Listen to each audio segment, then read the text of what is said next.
अगर मैं तुमसे एक सवाल पूछूं और ईमानदारी से जवाब देने को कहूं तो शायद तुम कुछ सेकंड के लिए चुप हो जाओगे। सवाल ये है, क्या तुमने कभी अपने अंदर ये महसूस किया है कि पहले तुम कुछ और थे और अब कुछ और बनते जा रहे हो? शरीर वही है, नाम वही है, आवाज वही है, लेकिन अंदर से कुछ टूट चुका है, कुछ खाली हो गया है। सुबह उठने का मन नहीं करता, आंखों में वो चमक नहीं रही, दिमाग हमेशा भारी रहता है, छोटी छोटी बातों पर गुस्सा आ जाता है। आगे बढ़ने से पहले अपने इस चैनल ब्रह्मचार्य पावर 2M के साथ अभी जुड़ जाएं और सब्सक्राइब करें, क्योंकि आपका ये भाई विशाल ऐसी कहानियां लाता रहेगा जो आपकी इस ऊर्जा को बचाएंगी और आपको सही रास्ता दिखाएंगी। और जब अकेले होते हो तो एक अजीब सी शर्म और ग्लानि तुम्हें घेर लेती है।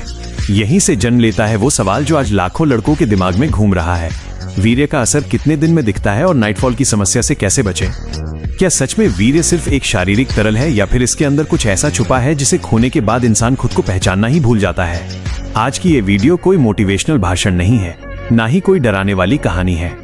आज की इस वीडियो में मैं आपको बताऊंगा कि वीर्य का असर कितने दिन में दिखता है और लास्ट में ये भी बताऊंगा कि नाइटफॉल यानी स्वप्न दोष की समस्या से कैसे बचें।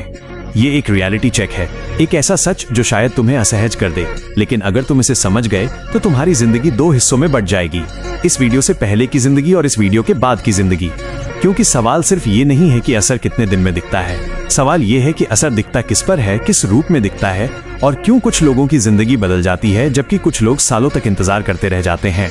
अब जरा पीछे चलो, बहुत पीछे, जब इंसान के पास न मोबाइल था, न स्क्रीन थी, न हर समय उत्तेजना का सैलाब था।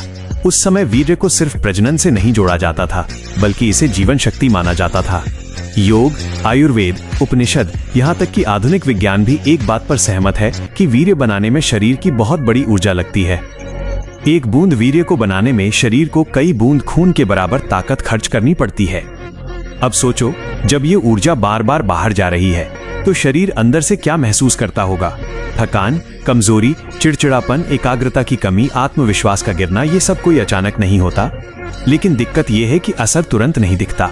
यही वजह है कि ज्यादातर लोग इस विषय को मजाक समझते हैं, क्योंकि इंसान को जो चीज तुरंत नुकसान नहीं पहुंचाती वो उसे नुकसान मानता ही नहीं। अब मैं तुम्हें एक सच्चाई बताता हूं जिसे कोई खुलकर नहीं बोलता। वीर्य का असर किसी कैलेंडर के हिसाब से नहीं चलता। ये कोई दवा नहीं है कि 7 दिन में असर दिखेगा, 21 दिन में चमत्कार होगा और 90 दिन में सुपर पावर मिल जाएगी। असर एक प्रक्रिया है, एक चैन रिएक्शन है, जो सबसे पहले दिमाग में शुरू होता है और सबसे आखिर में चेहरे पर दिखता है। जब कोई व्यक्ति लगातार वीर्य नाश करता है तो उसका पहला नुकसान शरीर को नहीं बल्कि उसकी निर्णय शक्ति को होता है। उसका दिमाग धीरे धीरे कमजोर फैसले लेने लगता है। जो चीज गलत लगनी चाहिए वो सामान्य लगने लगती है, जिससे बचना चाहिए उसी की तरफ खिंचाव बढ़ने लगता है। और यही सबसे खतरनाक स्टेज होती है, क्योंकि यहाँ इंसान खुद को सही साबित करने लगता है। अब सवाल आता है, असर दिखना कब शुरू होता है? अगर तुम ध्यान से देखो तो असर पहले 7 से 10 दिनों में ही शुरू हो जाता है, लेकिन वो असर ऐसा नहीं होता जिसे आईने में देखा जा सके। ये असर होता है नींद के पैटर्न में, सुबह उठने के बाद के एहसास में, शरीर के भारीपन में और मन की बेचैनी में। कुछ लोग इसे स्ट्रेस कहकर टाल देते हैं, कुछ इसे उम्र का असर मान लेते हैं, लेकिन असली कहानी यहीं से शुरू होती है। लगातार वीर्य नाश से शरीर के हार्मोनल संतुलन पर असर पड़ता है। डोपामिन का स्तर ऊपर नीचे होने लगता है, जिससे इंसान को छोटी खुशी के लिए बड़ी कीमत चुकानी पड़ती है। उसे हर बार वही उत्तेजना चाहिए जो पहले मिलती थी, लेकिन अब वो काम नहीं करती और यहीं से इंसान एक अंतहीन चक्र में फंस जाता है। अब अगर कोई इस चक्र को तोड़ दे, अगर कोई व्यक्ति पहली बार सच में रुक जाए तो असर भी उसी अनुपात में उल्टा चलना शुरू करता है। लेकिन यहाँ एक बात समझनी बहुत जरूरी है, वीर्य रोकने का असर भी तुरंत सुखद नहीं होता। शुरुआती 10 से 15 दिन कई लोगों के लिए सबसे कठिन होते हैं। दिमाग विद्रोह करता है, शरीर बेचैन होता है, पुरानी आदतें पूरी ताकत से वापस खींचती हैं। यही वो समय होता है जब ज्यादातर लोग हार मान लेते हैं और फिर कहते हैं कुछ फायदा नहीं हुआ, लेकिन असल में वो बस दरवाजे तक पहुंचकर वापस लौट गए होते हैं, क्योंकि असली बदलाव उस दरवाजे के उस पार शुरू होता है। 20 से 30 दिन के बीच शरीर धीरे धीरे ऊर्जा को बचाना सीखता है।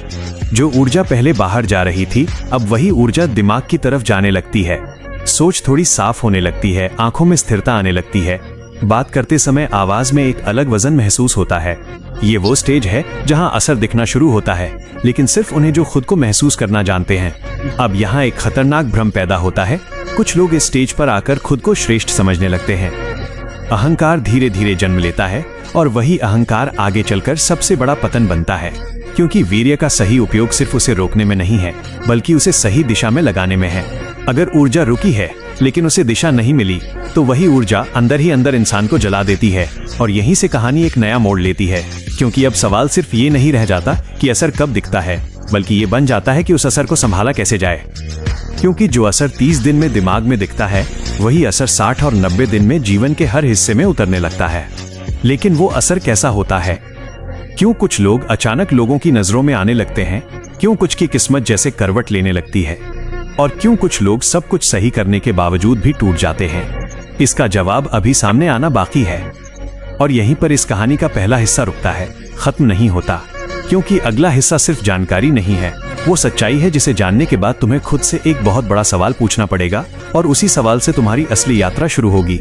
अब सोचो, अगर किसी इंसान को पहली बार ये एहसास हो जाए कि उसकी अंदर की ऊर्जा वापस लौट रही है, तो उसके साथ सबसे पहले क्या बदलता है? बदलता है उसका खुद से रिश्ता। वो जो हर वक्त खुद को कमतर समझता था, जो दूसरों की नजरों में अपनी वैल्यू ढूंढता था, वो अचानक चुपचाप अपने ही अंदर झांकने लगता है।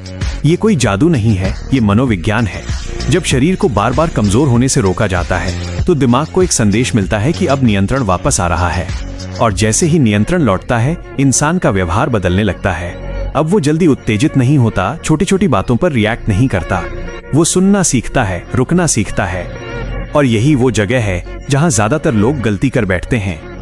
उन्हें लगता है बस यही असर है, यही अंतिम स्टेज है। लेकिन सच्चाई ये है कि ये तो बस नींव है, असली इमारत इसके बाद बनती है। जब कोई व्यक्ति 40 से 50 दिन तक खुद को संभाल लेता है, तो उसके अंदर एक अलग तरह की स्थिरता पैदा होती है। ये स्थिरता बाहर से देखने में बहुत साधारण लगती है, लेकिन अंदर से ये तूफान से भी ज्यादा ताकतवर होती है। उसका मन बार बार भटकता नहीं, उसकी आंखें हर चीज पर नहीं अटकती, उसकी सोच गहराई में उतरने लगती है। और यही वो समय होता है जब लोग कहते हैं चेहरे पर असर दिखने लगा है, लेकिन असल में चेहरे पर नहीं, असर नजरों में दिखता है। नजरों में एक ठहराव, एक आत्मविश्वास, एक ऐसा वजन जो बिना बोले सामने वाले को महसूस हो जाता है। अब यहाँ एक बहुत जरूरी बात समझनी होगी। वीर का असर हर इंसान पर एक जैसा नहीं दिखता, क्योंकि हर इंसान की पृष्ठभूमि अलग होती है। जिसने सालों तक खुद को कमजोर किया है, उसके लिए वापसी का रास्ता लंबा होगा। जिसने कम नुकसान किया है, उसके लिए सुधार जल्दी होगा। इसलिए अगर कोई 30 दिन में बदल जाता है और कोई 90 दिन में भी नहीं बदलता, तो ये समझ लेना चाहिए कि मामला सिर्फ दिनों का नहीं है। इसमें चौंकने वाली कोई बात नहीं है। चौंकने वाली बात तब होती है जब इंसान 6 महीने तक खुद को संभाल लेता है, क्योंकि 6 महीने के बाद जो बदलाव आता है, वो सिर्फ शरीर या दिमाग का नहीं होता, वो जीवन की दिशा का होता है।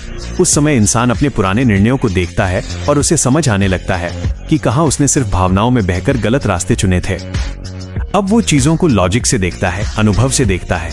और यही वजह है कि ऐसे लोग अचानक पढ़ाई में आगे बढ़ने लगते हैं, काम में फोकस बढ़ जाता है, व्यवसाय में स्पष्टता आने लगती है। लोग इसे किस्मत का बदलना कहते हैं, लेकिन असल में ये किस्मत नहीं होती, ये सही समय पर सही निर्णय लेने की क्षमता होती है। अब बात करते हैं उस सवाल की जिससे लोग थोड़ा बचते हैं। क्या वीर्य रोकने से कोई नुकसान होता है? अगर कोई व्यक्ति सिर्फ रोकता है और उस ऊर्जा को कहीं उपयोग नहीं करता, तो हाँ, समस्या हो सकती है।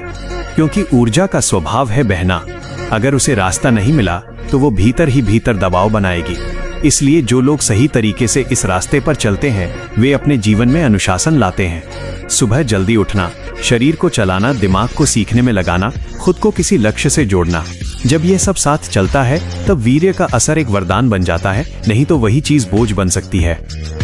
अब यहाँ एक और सच्चाई सामने आती है जिसे बहुत कम लोग स्वीकार करते हैं। जो इंसान खुद पर नियंत्रण सीख लेता है, वो दूसरों से अलग दिखने लगता है। भीड़ में भी उसकी उपस्थिति अलग महसूस होती है। और यही वजह है कि कुछ लोग बिना कुछ बोले ही लोगों का ध्यान खींच लेते हैं। ये कोई रहस्यमय शक्ति नहीं है, ये आत्मसंयम की शक्ति है। आज की दुनिया में जहां हर चीज तुरंत चाहिए, जहां धैर्य को कमजोरी समझा जाता है, वहां जो व्यक्ति खुद को रोक सकता है, वही सबसे ताकतवर होता है। अब सवाल यह है, असर आखिर पूरी तरह कब दिखता है? सच कहूं तो असर कभी पूरा नहीं होता। ये एक सतत प्रक्रिया है, हर दिन थोड़ा और गहरा, थोड़ा और स्थिर। लेकिन अगर एक सीमा बतानी ही हो, तो 90 से 120 दिन के बीच इंसान खुद को पहचानना शुरू कर देता है। वो समझ जाता है कि वो क्या कर सकता है और क्या नहीं। वो खुद से झूठ बोलना बंद कर देता है, और यही सबसे बड़ा परिवर्तन है। क्योंकि जिस दिन इंसान खुद से झूठ बोलना छोड़ देता है, उस दिन से उसकी जिंदगी सच में बदलने लगती है। अब अगर तुम ये सोच रहे हो कि ये रास्ता आसान है, तो साफ साफ सुन लो, ये आसान नहीं है। ये रोज खुद से लड़ने का रास्ता है। ये हर दिन खुद को याद दिलाने का रास्ता है कि तुम किस दिशा में जाना चाहते हो। लेकिन यही कठिन रास्ता तुम्हें वहां ले जाता है जहां बहुत कम लोग पहुंच पाते हैं।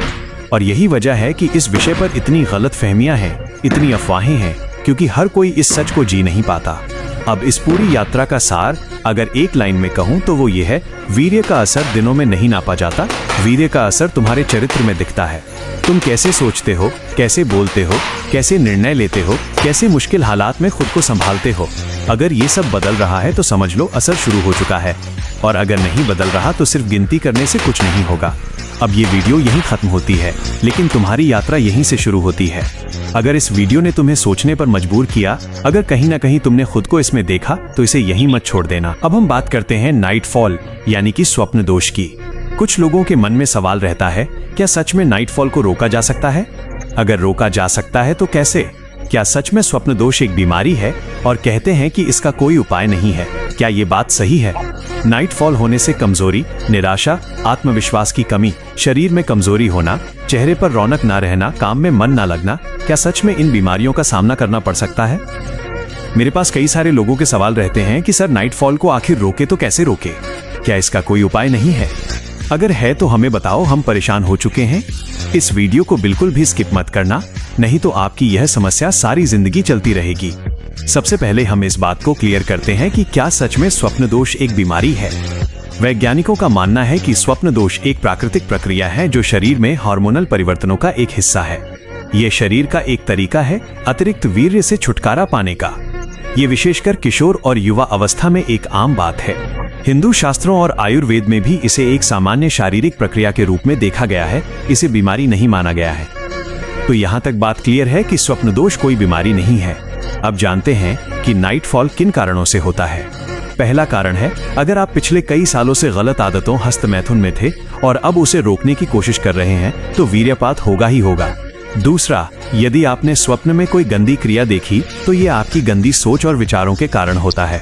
तीसरा, यदि महीने में 1 या 2 बार हो रहा है तो घबराने की बात नहीं है, लेकिन अगर पूरा महीना इसी में गुजर रहा है तो ये प्रॉब्लम है जो आपको अंदर से खोखला कर देगी। इस समस्या को जड़ से खत्म करने के लिए आपको 3 महीने तक ब्रह्मचर्य के कुछ नियम अपनाने होंगे। ब्रह्मचर्य का मतलब सिर्फ शादी न करना नहीं है, बल्कि शरीर, मन और आत्मा की पवित्रता है। नियम 1, नजर और सोच पर कंट्रोल रखो। अगर आप सोशल मीडिया पर गंदे वीडियो और रील्स देखते हो तो नाइटफॉल होना तय है। जो देखोगे वही सोचोगे और वही सपने में आएगा। नियम 2, रात को सोने से पहले गंदे ख्यालों में मत डूबो। मोबाइल साइड में रखो और ध्यान करो, भजन सुनो या अच्छी किताबें पढ़ो। नियम 3, भोजन पर कंट्रोल करो। तला भुना और मसालेदार खाना शरीर में गर्मी बढ़ाता है। सात्विक भोजन खाओ और ठंडा दूध पियो। नियम 4, सोने की आदत बदलो। रात को 10 बजे तक सो जाओ और सुबह ब्रह्म मुहूर्त में 4 से 5 बजे के बीच उठो। नियम 5, योग और ध्यान करो। शीतली, प्राणायाम और मूल बंध का अभ्यास करने से वीर्य नियंत्रित होता है। नियम 6, अकेलापन छोड़ो और व्यस्त रहो। खाली दिमाग शैतान का घर होता है, खुद को किसी रचनात्मक कार्य में लगाओ। नियम 7, सच्चे दिल से निश्चय करो। ये एक तपस्या है, अगर तुम सच्चे दिल से ठान लो तो कोई तुम्हें नहीं रोक सकता। याद रखना भाई, जो लड़का ब्रह्मचर्य का पालन करता है उसके चेहरे पर एक अलग ही तेज और आंखों में आत्मविश्वास होता है। तुम जिस चीज से डर रहे हो वो नाइटफॉल नहीं है, वो तुम्हारा खुद पर से खोया हुआ कंट्रोल है। 3 महीने इसीलिए बोले हैं क्योंकि आदतें एक दिन में नहीं बदलती। पहले 7 दिन मुश्किल होंगे, फिर 15 दिन बाद कंट्रोल महसूस होगा और 3 महीने बाद तुम वो इंसान नहीं रहोगे जो आज हो। ब्रह्मचर्य खुद को बनाने का नाम है। अगर तुम इस रास्ते पर चलने के लिए तैयार हो तो कमेंट में लिखो, मैं खुद को बदलने के लिए तैयार हूं। बदलाव वहीं से शुरू होता है जहां इंसान बहाने छोड़ देता है। अगर आपको ये वीडियो पसंद आई हो तो लाइक और सब्सक्राइब जरूर करें। धन्यवाद।